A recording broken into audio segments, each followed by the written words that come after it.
Hey everyone, welcome back to the shop. Today we're going to take a short little drive and check out the progress on a real World War II Boeing B-17 bomber.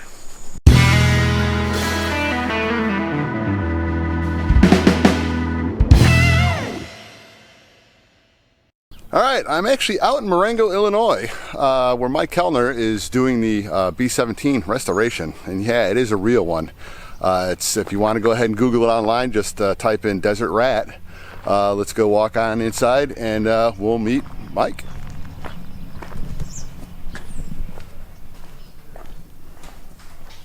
Alright, I'd like to introduce everyone to Mike Kellner. Mike, if you can, tell us a little bit about the plane and where it's at right now in restoration. This is a B-17E. Serial number is a 41 serial number. It's a fairly early airplane and built by Boeing. And we've been restoring this now for, well, better than 25 years.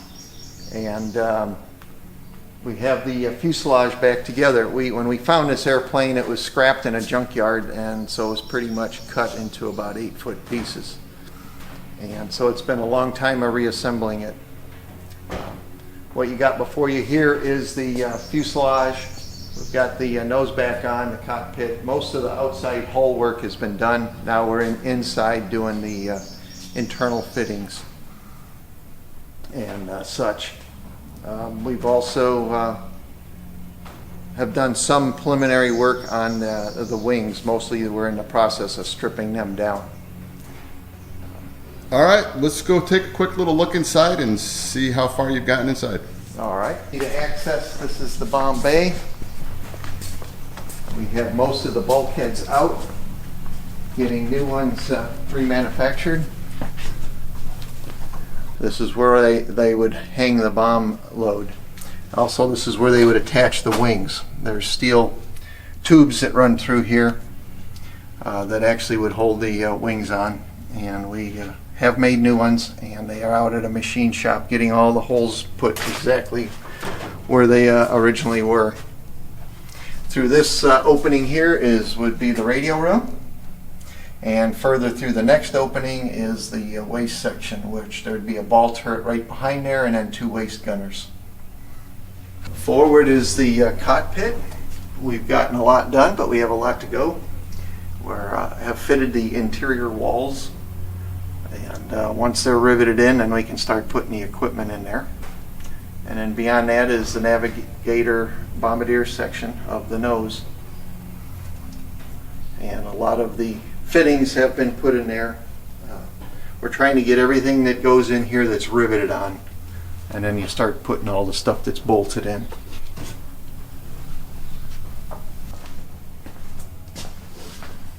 This is the nose section where the bombardier and navigator sit. Bombardier sits right here, navigator right there. There'll be a table built over this ductwork, and that ductwork is there to protect the cables from all the bomb salvos, opening bomb doors. All this is the bombardier's station.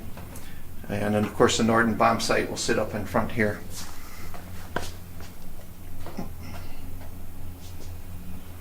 The opening up there is where the instrument panel sits. All the instruments will be in there. All right, a quick little question. How hard is it to find original equipment like this to get reinstalled in a plane? They use these in a lot of different airplanes, so it's hard to find the one that has the exact nomenclature that they had.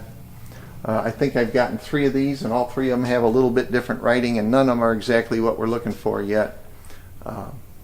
So it is difficult since this is an early airplane. Later stuff is much easier to find, the G model parts. So that's always the big issue with this one, is we're trying to find the earliest version of whatever was installed. So Mike, so what is that lever really for? This one is for dropping or salving the bombs, and then there's another lever that sits behind it that opens and closes the bomb bay doors. All right.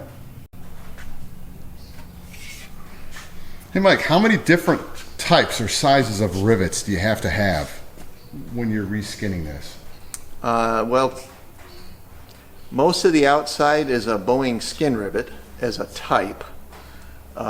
Diameters There's probably about 6 diameters in the fuselage, from 3/32 up to 1/4 inch.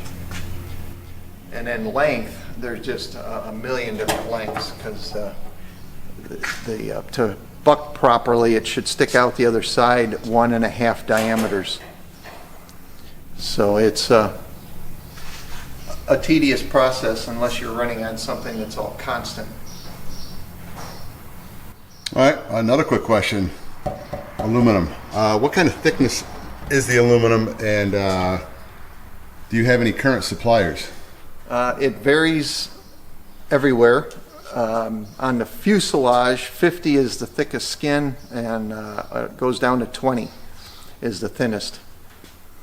And then everything in between, there's 40, 32, 25.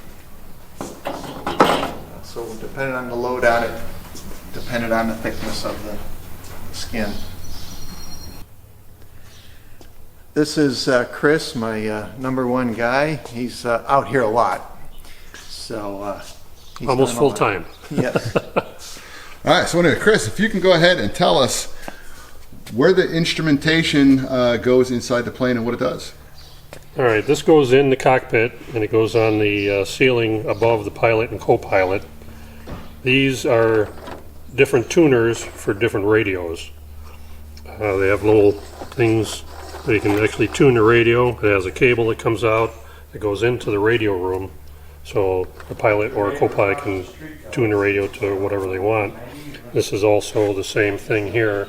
It's just for a different radio, and again, it's for tuning. You can change frequencies. There's 4 different frequencies you can go to on it, and that's about it.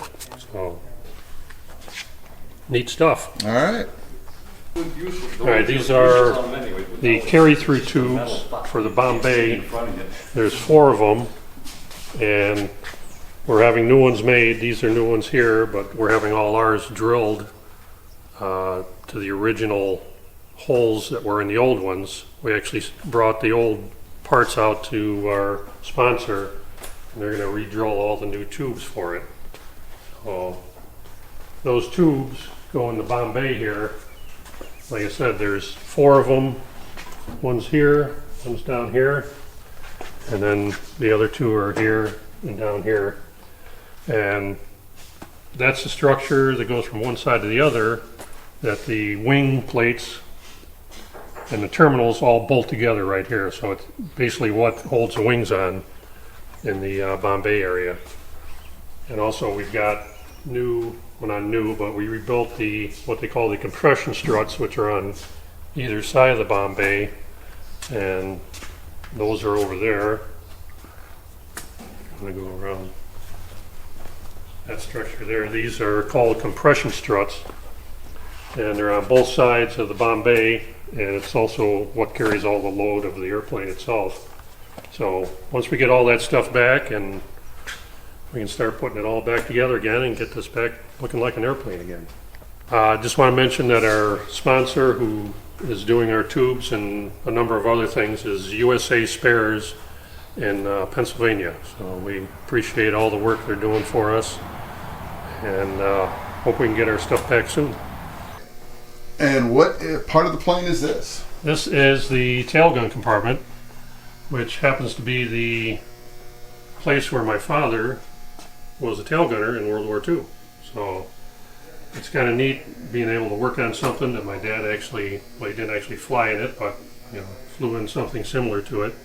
But we're trying to get this back together again. It was gone for about probably 6 or 7 years, getting copied by another guy, and finally got it back a year or 2 ago, and we're finally getting back into it and trying to finish it up, get everything riveted together, and then we can go and mount it on the plane itself. So not too much more, and we'll be able to get her done.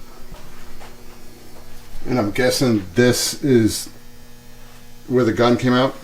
No, guns came out right here. All right, and so that was just an eyesight, or was that a... Well, this is where the Targeting. armor glass was. Okay. It's about 2.5 inches thick. It was there for we a actually reason. have new old stock glass for it. and there was actually an armor plate above here that went right in this area, and then there's a little window here, and of course the windows on the side. Wow. But this is the armored glass, and then below that there were 3 pieces of armor plate, which were steel, and that's what protected the tail gunner from bullets and things. Those are pulleys for the sight. They had the old ring and bead sight that sat right here. Right. So when it moved, it was connected to the guns via cables. So when you moved your guns, the little sight would move up and down and around. So. All right, there you go. Old school technology. It worked. And I'll show you the armor glass. This is actually new old stock armor glass. You can see how thick it is. That's what went in there. That stopped bullets. This one happens to be 3 pieces. They actually made some that were 6 pieces, but I guess depending on who manufactured it, whatever specs they got, depends on how many layers there were in it.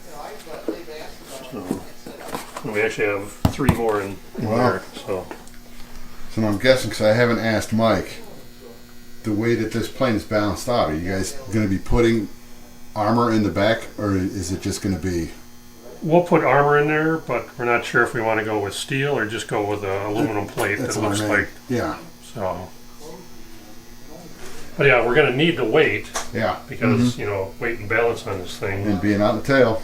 Yeah. I mean, that's the longest arm station, so, you know, whatever weight back here makes a big difference. Yeah, this is actually the end piece for the tail gun. There were lights that went in here for formation lights. There were different colors. This actually goes on the end of this here. So that's actually it's right here.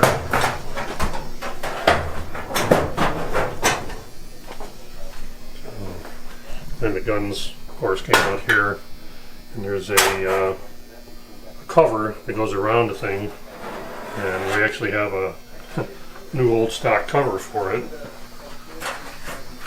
In this box right here, that's where the guns come through and they clamp on. That's the cover that goes on the back, so when he moves the guns, and it keeps rain and wind and everything out of there. And on some of the earlier B-17s, they actually had a camera right behind here. They had a little window, which we have right there. That actually went in there. Wow. And when he was firing at enemy aircraft, the camera would go off and they'd get pictures of the... Awesome. So. This is a spare wingtip that we got out of a wreck out of Yellowstone National Park, but it's quite a bit new.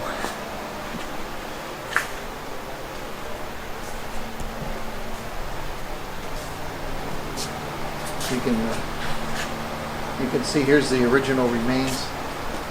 It actually had a fire, so a lot of it was burned or heat damaged. This is the left wing, and we're leaving this one relatively intact until we do the right wing. The right wing behind it, we have nearly everything stripped out of it and a lot of the damaged components stripped off. You can see the corrugation, so we've stripped the skins off of this. And then all the skins that were damaged off the nacelles. We've power washed it a couple times, but we need to get in there now with toothpicks to get the last little crud out of the corner before we, prime it. All right, and what's this right here on this rack? These are the superchargers. We did get 4 of them with the airplane, and then we picked up, I think, three extra ones for spares. Excellent. All right, now I'm assuming the corrugation, that's all structural to help increase the structure on the wings. Yes. Yep, and then they were skinned over just to smooth out the airflow.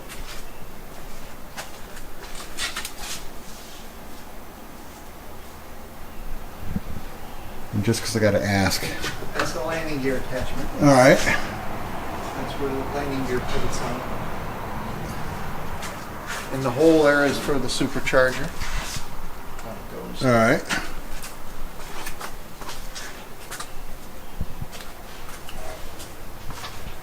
And then this gigantic hole is where 2 fuel tanks go. One of those fuel tanks for those rolls up top. And then there's another one right here. Go in this cavity. Here is the fin. That's finished. All right. And that, of course, will never go on until it gets out of here. Right. We will probably fit it here. Once we get the Bombe done, we're going to build a cradle and we're going to slide the fuselage back. It needs to come back about 10 or 12 feet. And then it's high enough in here that we can put it on there. Oh, all right. We had both horizontals on it. Just a test fit because they're up over there. And luckily everything fits perfectly. And on the wing jigs? Those are the 2 outboard wings, and we've got them pretty far torn down. So we can assess all the damage. Now we just got to start putting it back together and make the repairs. I mean, corrosion-wise, it doesn't look too bad. Oh no, corrosion is very minimal. It's mostly damage with people with axes. And these are the horizontal stabilizers. Already wrapped, taken care of, and I think that they have been, yep, they've been resheeted. So these are done, ready to go. It's just really cramped in here, so I can't get too close. But yeah, all right, so this part's done. Very nice. Motors. Engines.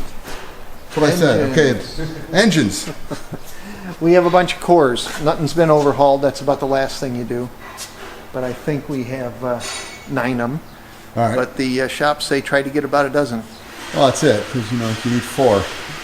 That's just the way it goes. Yep. Any parts that you can get off of something else, it's still usable. That's the way you got to do it. All right. I thank you very kindly and for the walkthrough. And don't worry, you'll see me sooner than 3 years from now. Good. So, all right, it's been a pleasure. You got a pleasure for me too. All right. Thanks. Okay, just like the rest of us people with the issue we have with RC planes, Mike also built this. If you can, give us a little explanation of what you did here. That's an all-metal quarter-scale P-51D flying on a G62 engine. That was a project we thought we could build these and maybe sell them to make some money, but there's like $20,000 invested in that. I have a second one started, but never pushed it as far as to see if we could sell them.